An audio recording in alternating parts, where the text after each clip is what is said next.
La Banque d'Israël vient de publier qu'au troisième trimestre, les Israéliens se sont encore plus endettés. 756 milliards pour les ménages maintenant et 1,2 trillion de dollars pour les sociétés. Cela pose un problème de fonds de remboursement et ça peut poser sur l'économie israélienne en 2023. Nous avons le plaisir de retrouver comme chaque matin fidèle au poste, en dépit des embouteillages, des difficultés de transport, le docteur Daniel Guggenheim pour sa revue de la presse économique. Daniel, bonjour, Boker Tov. Bonjour. Alors, nous approchons de la fin de l'année, 29-28 décembre, et c'est bien le moment de faire un bilan, de dresser un bilan de l'année économique, une année économique qui a été, on va dire, particulièrement mouvementée. Tout à fait. La presse israélienne économique et financière, justement cette semaine-là, à la fin de l'année civile, fait un bilan et on verra aussi des prévisions. Enfin, parle de ce qu'on peut faire comme prévision. Concernant le bilan économique, on a souvent parlé ici, l'inflation, etc. Je voudrais ici me concentrer sur la chose où j'ai la prédilection et où j'ai beaucoup de questions d'Éolim aussi, c'est-à-dire du côté financier. Je voudrais dire que cette année, les marchés financiers, comme vous avez dit, n'ont pas seulement été très mouvementés, mais ont beaucoup baissé. En Israël, ça a moins baissé d'ailleurs pour les indices marques dans la bourse, n'a baissé que de 8%. Mais même en Israël, par exemple, l'indice des entreprises de technologie qui sont comptées à la bourse ont baissé de 30%. Il y a eu des secteurs qui ont été privilégiés, comme vous vous rendez bien compte, l'énergie et le pétrole qui ont augmenté à peu près de la même mesure. Mais c'est donc une année financière dure. Cette année financière dure, elle est dure aussi en Amérique, et surtout parce que c'est la bourse américaine qui dirige le monde financier, Wall Street, comme on le dit, et elle a été le S&P, qui représente les 500 plus grandes entreprises en Amérique, qui a un indice de 150 ans, a baissé cette année de 20%, ce qui est une très douche froide après des sommets très importants les autres années, et la bourse de technologie de 30%. Quand on veut définir, faire un bilan de l'année économique, quels sont les indices les plus marquants? Ce qu'on a dit, c'est-à-dire, c'est dû à quoi? Qu'est-ce qui s'est passé? L'inflation, le poids de l'inflation, le chômage, la croissance. Le chômage, non. Mais qu'est-ce qui s'est passé? La chose suivante. Il y a eu de la part des banques centrales, et surtout la Banque centrale américaine, des mauvaises prévisions. Il n'y a pas que moi qui fais des mauvaises prévisions, on en parlera après. Il y a aussi la Banque centrale. La Banque centrale américaine était persuadée que l'inflation en 2022 ou fin 2021, ce qu'on voyait, était quelque chose de temporaire. Était dû au fait qu'on sortait du corona, qu'il y avait plus de demandes, il y avait des problèmes locaux, en Chine et tout ça. Mais l'inflation, elle n'est pas due à la guerre en Ukraine aussi, en grande partie? Et qu'est-ce qui s'est passé? Non seulement ils n'ont pas bien vu qu'il s'agissait de quelque chose de structurel, ou bien, et en plus de ça, il y a eu la guerre dans l'Ukraine qui a encore aggravé des tensions sur certains produits. Et donc tout ça a fait qu'il y a eu une boule de neige et qu'ils n'ont pas assez vite réagi. Maintenant, donc ça c'est au niveau des actions. Je voudrais dire aussi qu'il y a eu quelque chose qui dans tous les marchés financiers est arrivé, qui n'arrive pas ensemble, c'est la baisse très importante des obligations. On appelle ça même un krach obligataire. En Israël, des obligations d'État qui étaient sûres et certains ont baissé jusqu'à 15%. C'est des chiffres qu'on n'avait jamais vus. Et ça, c'est très, très problématique surtout pour les entreprises qui veulent se réemprunter sur le marché financier parce qu'ils doivent le faire beaucoup plus cher. Et je voudrais dire quelques mots sur les prévisions qui, en tout cas, sont dites par les analystes financiers, par l'ensemble des analystes financiers et qui sont basées sur la chose suivante. Bien entendu, ils disent tous, on peut se tromper. Mais l'ensemble des prévisions que je vois sont pessimistes. En tout cas, jusqu'à moitié 2023. Pourquoi? Parce que toutes les banques centrales disent qu'ils vont continuer à augmenter les taux d'intérêt. En Israël aussi. On parle de même de 1%. Il a même parlé encore, alors qu'on est déjà pas loin des 5% du prime, je parle. Donc c'est quelque chose de très très lourd pour les marchés financiers. Et donc ça va peser au moins, comme je l'ai dit, jusqu'au la fin du premier semestre 2023. Il peut y avoir des choses inattendues qu'on n'arrive pas à voir. Et des gens disent, quand tout le monde prévoit que ça va mal, après ça va bien, mais il faut pas se leurrer, c'est dur. Maintenant, une chose Pourtant, et là, je vous pose une colle parce que c'était pas dans la presse israélienne, mais dans le Economist, qui classe chaque année les pays de membres de l'OCDE. Eh bien, l'État d'Israël arrive en 4e position parmi les économies les plus solides des pays développés, c'est-à-dire loin devant les États-Unis, loin devant la France, tout de suite après, je crois, la Grèce qui est arrivée en première position, et selon certains paramètres, comme justement l'inflation, le taux d'inflation, l'inflation Rochbit, comme on dit, qui est la largeur de l'inflation, je ne sais pas comment on peut traduire ça en termes exacts, mais l'inflation, la croissance, là finalement, on n'a pas peut-être quelques raisons d'espérer un petit peu ? D'abord, vous ne me collez pas. Deuxième, j'en ai pas parlé, j'ai vu le titre. Il faut faire très attention. Qu'est-ce que le titre dit? Qu'est-ce que l'économie dit? Ce sont les 4 économies qui se sont le mieux débrouillées en 2022. Ça ne veut pas dire que c'est les meilleurs. Ouais. Il dit, point de vue nous n'avons fait sur la bourse dont j'ai parlé parce que ça a moins baissé qu'ailleurs, sur l'inflation qui a été moins qu'ailleurs. Ça ne veut pas dire, encore une fois, on fait sur 2023, ça ne veut pas dire qu'on est mieux qu'aux États-Unis. On est mieux que les États-Unis, point de vue des performances de 2022. Ça ne veut pas dire qu'on est la 4e économie du monde. On est en moins bonne chose, les quatre moins pires de la classe. Ouais, c'est déjà pas mal quand même. Je voudrais dire la chose suivante. J'ai déjà vu, je vois maintenant dans les banques, il y a des banques qui maintenant vous proposent 4% à l'année si vous bloquez votre argent, dépôt bancaire sans carré. 4% d'intérêt. 4% d'intérêt. Comment, dans un cas comme ça, si quelqu'un il voit de toute façon à 2 ans, il n'est pas dans son argent de 2 ans, pourquoi il irait sur le marché financier risquer à des obligations qui peut-être lui donneraient pas d'argent? Donc il va à la banque. Donc il les dépose à la banque et ça s'enlève du marché financier. Vous avez sur le marché financier en Israël, vous pensez que c'est, j'ai vu ce chiffre, ça m'a effrayé, 18 milliards de shekels d'obligations, qu'ils sont à plus de 10% de rendement. Ça veut dire que le marché financier, peut-être qu'il se trompe, pense qu'il y a 18 milliards de shekels d'obligations sur le marché qui peuvent ne pas être rendus, ne pas être payés. C'est très grave, ça. C'est des chiffres très très très importants.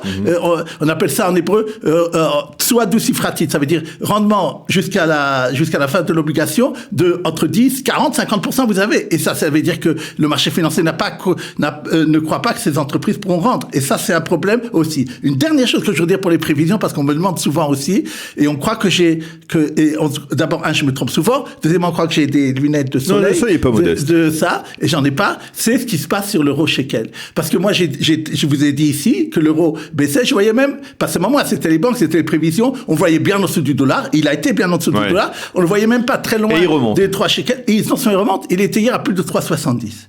Et les gens demandent comment ça va se terminer et comment c'est. Il faut savoir que ce qui arrive, c'est uniquement, c'est pas l'économie, ça vous avez raison de le dire, c'est pas l'économie européenne qui est mieux que l'économie israélienne. La France, 3 000 milliards d'euros de dette, et la Banque Centrale Européenne va avoir du mal à augmenter les taux comme elle veut. Il s'agit que de la chose suivante. Comme le dollar remonte très fort aussi en Israël, il y a 3,50, on l'a connu ici à 3 shekels au début de l'année. Vous vous rendez compte? Ça fait énorme comme différence. Maintenant, qu'est-ce qui se passe? Étant donné que les grands investisseurs institutionnels ont énormément d'investissements en Amérique, dans les bourses américaines et surtout au Nasdaq, comme ça baisse de 30%, ils sont obligés d'acheter massivement du dollar. C'est uniquement de la spéculation, c'est uniquement dû à ça. Ça n'a rien à voir ni avec la force de l'exportation d'Israël qui a été jamais comme, j'ai vu des chiffres, ça a été jamais aussi bien que maintenant, et sa performance. C'est uniquement dû à ça. Et jusqu'à quand on m'a demandé l'euro peut monter? J'en sais pas. C'est pas quelque chose d'économique, c'est quelque chose qui est dû au marché financier. Alors, vous nous disiez justement, vous parlez de la banque, et vous dites que la Banque d'Israël indique que la dette des ménages en Israël a augmenté au 3e trimestre. Ça veut dire qu'on est de plus en plus en minus, c'est ça? Tout à fait. On s'endette en tout cas, on prend des dettes. Et vous me dites souvent, vous, puisque vous êtes un fin économiste, vous me dites souvent, si les gens consomment plus et qu'il y a moins de salaire et ça va moins bien, comment on fait? Alors vous avez dit, ça veut dire que les Israéliens s'endettent? Oui, la réponse est oui. Un peu moins, la Banque d'Israël dit de second trimestre, mais au 3e trimestre, il se dit, c'est arrivé jusqu'à un chiffre très très fort de 756 milliards de shekels. Et pour les entreprises, 1,2 trillion. C'est énorme. Et c'est augmenté, par exemple, pour les ménages de 14 milliards et pour les entreprises de 20 milliards. Pourquoi c'est dû à quoi? Que les gens veulent continuer à maintenir leur niveau de vie, qu'ils sont obligés de payer leur mashkanta. Et ça, je voudrais le dire. Parce que les prix ont augmenté, tout simplement. Que les prix ont augmenté, et le remboursement de leurs prêts hypothécaires, par exemple. Et j'entends il y a des lois populistes en Israël qui sont à l'étude pour faire par la Banque d'Israël de dire je veux plus que la mashkanta augmente. Ce que je veux dire la chose suivante. On avait parlé ici de chiffres d'augmentation de remboursement de mashkanta, 1000. J'ai entendu même des chiffres sur Kalita, d'autres personnes qui ont parlé pas trop dur. Moi, ce que j'ai vu dans la presse cette semaine, des gens qui disent 1500 shekels depuis mars-avril, et il y en a qui parlent de doublement en même pas un an de la mashkanta qu'ils payent. C'est-à-dire ils payaient un certain somme au début de l'année, et maintenant ils payent le double. C'est énorme pour des ménages qui n'ont pas eu une augmentation de salaire et que, comme vous dites, l'ensemble de la vie. Et ça, et j'ai une deuxième chose que j'ai eue, parce que je reçois beaucoup de Olib, grâce à Dieu maintenant, des gens me téléphonent et ils me posent des questions et ils me parlent il y a quelqu'un m'a parlé hier de 15% qu'on lui a demandé à la banque. Et apparemment c'est pas quelqu'un qui est en faillite. Pour un prêt, maintenant, on lui a augmenté jusqu'à 15%. C'est énorme. Et ça veut dire que les banques, eux, vous prêtent à 4%, vous donnent sur les dépôts d'emprunt. Et de l'autre côté, ils sont à beaucoup de gens à 15%. Et ça, je voudrais... et ça, j'ai vu des articles aujourd'hui. C'est très, très embêtant pour l'économie israélienne. Alors, on va rapidement parler des deux derniers sujets que vous aviez mentionnés, parce qu'effectivement, on a bien avancé dans cette revue de la presse économique. Un accord entre les deux on va dire, entre Bezeq et partenaires, on va dire, sur l'utilisation des fibres optiques. Oui, j'ai bien quand même donné des bonnes nouvelles, pour ça que je vais faire aussi, ça serait dur. D'abord, je voudrais dire, j'ai oublié de le dire, les médicaments, j'ai vu hier soir, vont baisser de 7% la semaine prochaine. Ouais. Donc, c'est pas une nouvelle pour tous ceux qui en ont besoin. Bah non, c'est pas une bonne nouvelle parce que si vous prenez des médicaments, c'est pas tout à fait une bonne nouvelle. Non, mais déjà, vous savez, il y a des gens qui je sais que le budget médicaments est important, et ils ont des difficultés, ils seront contents de savoir ça, et ça m'a fait plaisir de voir ça, un peu plus de 7% sur 1400 médicaments. C'est bien, et c'est une bonne chose. Pour revenir à notre sujet, comme j'aime bien dire des choses aussi, qu'on voit ce qui se passe en Israël, c'est vrai, vous avez raison de le souligner, des trucs technologie et autres, que partenaire, donc qu'on connaît, il y a Bezeq qui fait des fibres optiques. Peut-être Bezeq vous a contacté, je ne sais pas. Et dans beaucoup de quartiers en Jérusalem et dans tout le pays, on commence à mettre des fibres optiques partout. C'est très important pour l'avenir d'Israël. Ça se fait dans le monde entier. Ça permet une communication beaucoup plus importante pour les gens qui écoutent comme moi les télévisions de France par Internet. Ça va encore plus vite. Et donc c'est formidable. Et c'est l'avenir. On peut pas s'en passer. Maintenant, qu'est-ce qu'il a fait, partenaire? Il a dit à Bezeq la chose suivante. Toi, tu as énormément de fibres optiques t'as mis et pas tout le monde ne te les fait. Moi, je propose de t'acheter l'utilisation pendant au moins 5 ans. Après, c'est une possibilité de doubler le temps. Et je te payerai jusqu'à 1 milliard de shekels pour toute la période. Et donc, c'est énorme aussi pour Bezeq. Et c'est un défi énorme pour Partner, il voit à la bourse 4 milliards de shekels. Donc, un quart de cette somme-là, il prend pour cet accord stratégique avec Bezeq pour pouvoir avoir encore plus de clients, des centaines de milliers, il pense avoir grâce à ça. Très intéressant. Dernier point, le Kinneret, le lac de Tibériade, qui va nous mettre à l'abri de toute pénurie d'eau. C'est-à-dire, chaque année, depuis que je suis là, on entend est-ce que le Kinneret va être à la noire ou pas. Alors, avec tout ce qu'il a plu ces derniers jours, on espère qu'il est à flot. Et il n'y aura plus jamais cette question-là. Pourquoi? Je pensais que Khalid en aurait parlé beaucoup parce que c'est une grande nouvelle et c'est révolutionnaire. Il y a eu des projets qui ont été faits, c'est la technologie israélienne et plusieurs personnes qui sont mises dans ce projet-là qui font que le Kinneret va être maintenant, à partir de cette semaine, déjà ça a commencé, va recevoir de l'eau qu'on appelle metupalim, c'est-à-dire potable, on peut dire, de l'eau qui a été traitée de tous les endroits d'Israël, plus l'aquafère, vont aller sur le Kinneret. Et donc, même, il n'y a pas d'eau du tout, même un peu de pluie, le Kinneret sera rempli. Et non seulement ça, ils ont dit que que ce qui est émis maintenant va servir pour du nord du pays ou de tout le pays? De tout le pays. Ah bon? Et ça va servir pendant 30 ans. Il n'y aura pas de problème du tout sur le Kinneret, quoi qu'il arrive et quoi la sécheresse qui arrive. Alors, vous voulez dire qu'avec le Kinneret, avec ce système et avec les usines de dessalement, Israël est à l'abri. Et on pourra même donner ce qu'on avait promis dans les accords de paix à la Jordanie. Ah oui. Et donc, je crois même à l'Égypte.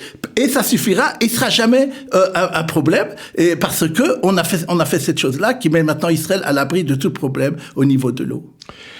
Eh bien, docteur Daniel Guggenheim, merci beaucoup de nous avoir donné toutes ces précisions. Dernière chronique économique de l'année 2022. On espère bien entendu effectivement que l'année 2023 sera un petit peu plus positive que celle-là.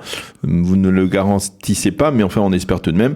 Merci beaucoup d'avoir été avec nous ce matin. On se retrouve l'année prochaine, mercredi prochain, c'est-à-dire pour une nouvelle chronique et une nouvelle revue de la presse économique.